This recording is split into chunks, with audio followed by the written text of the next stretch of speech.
Can you smell it?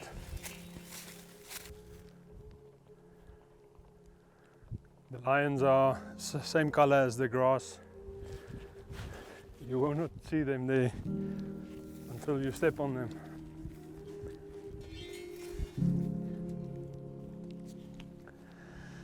Yeah, that is a sad sight.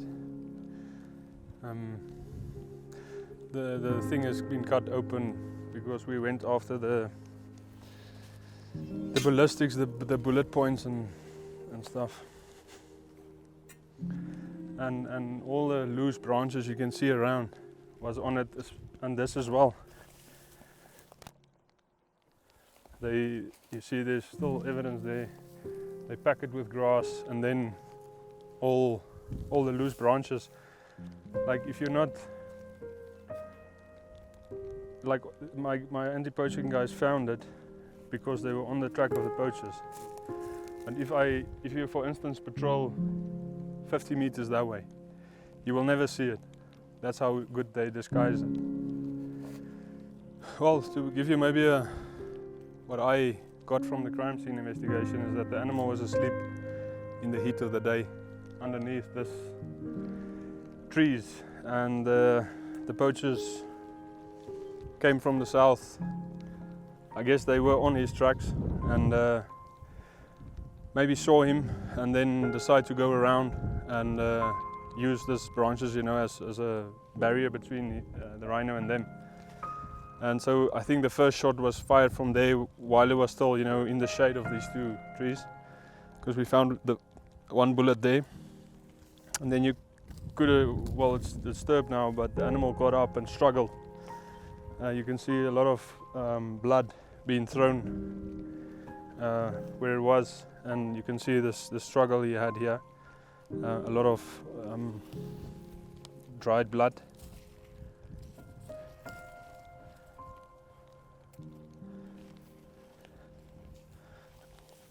And yeah, it's so he struggled here, and then we found the second bullet. I guess he struggled then to this side, and then the poacher came around, shot him again from there, and then one bullet was sitting here, upright, just in the open. In the open. Talking about a bullet or a case? The casing, yeah. Yeah. The empty cartridge, just sitting there. And the fourth shot, I guess, when we found it, it was on his other side, and there was one shot just behind his head, like very, very clear, you know, kill shot. I guess they walk up to him and then just shot him point blank, and that casing would still be in the rifle, and they left with it because we found 4 clear bullet wounds. And that kill shot, we dug it out.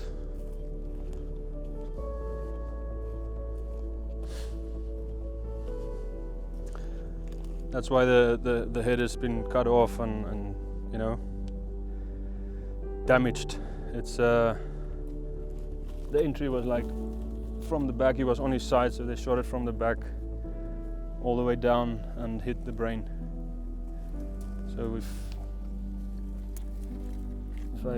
this was the trajectory of the bullet, it was like obviously in there, but yeah, like that.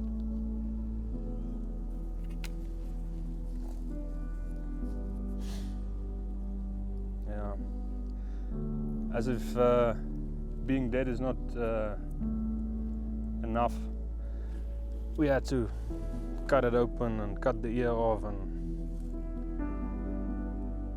yeah, disrespect it even more. Yeah, it needs to be done. Like I said, if you find bullets and all the evidence, it's just, yeah, better to for the police to build a case against them. Yeah, so when you de-horn a rhino, it's like your fingernail. You know, when you cut your fingernail, it's not painful, but if you cut too deep, it's very painful. So when we de-horn the animal, you find a hairline. You will see some little hairs here, and then we always cut 4 fingers above the hairline.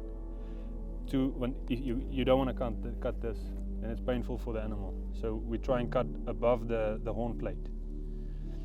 So we leave, you know, that much behind, and then it's cut straight. But we also grind the sides to make it so that they don't injure each other. But also you take more horn away from the poacher.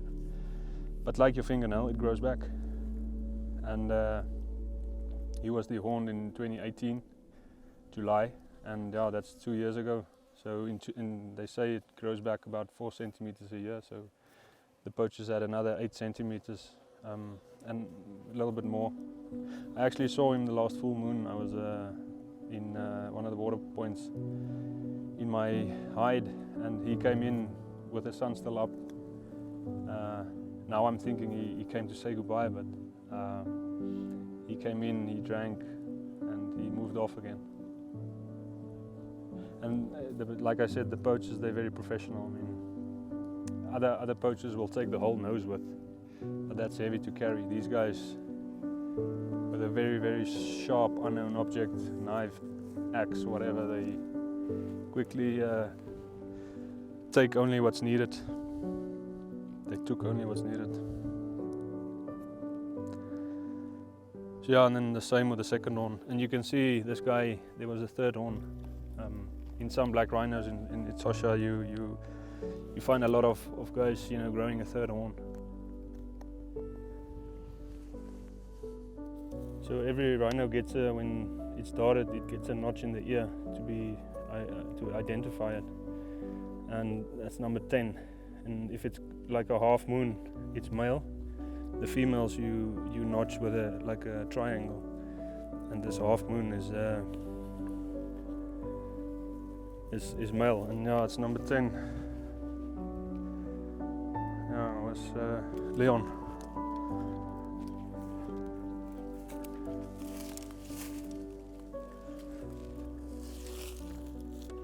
This is for, because obviously there's going to be a lot of scavengers around, hyena, jackal, vultures, and some hyenas are collared, some vultures are tagged.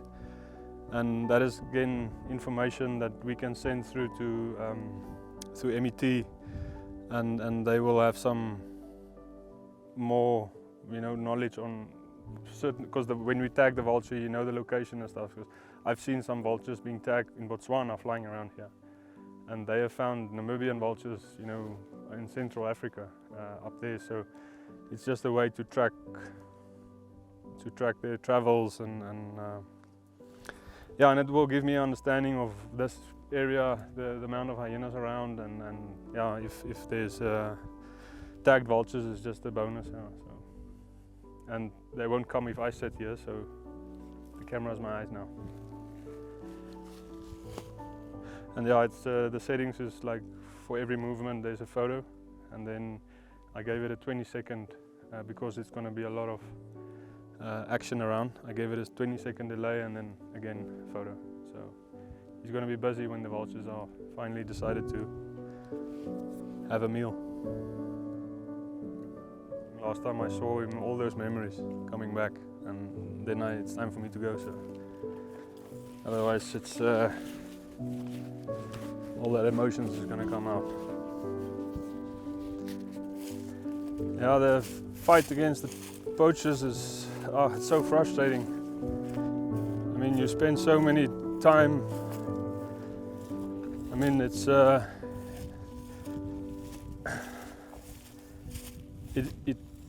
there's no day off in anti-poaching. It's you day in, day out. And the thing is, the poachers only has to be lucky once. We have to be lucky every day to catch them. And I have to be in the bush every day. Saturday, Sunday, holidays.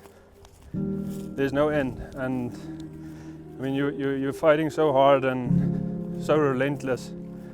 And we actually had no incidences in the last 2 years. And yeah, then to find this, it's very disheartening, if that's a word. It's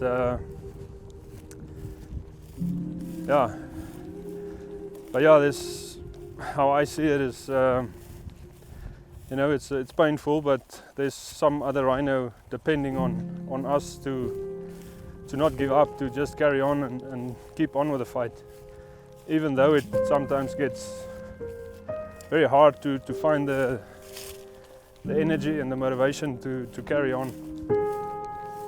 But yeah, like I said, there's other rhinos, you know, I don't want to say cheering us on, but the survival of the species relies on you know, anti-poaching. Otherwise they will definitely go extinct, but yeah, we keep on fighting.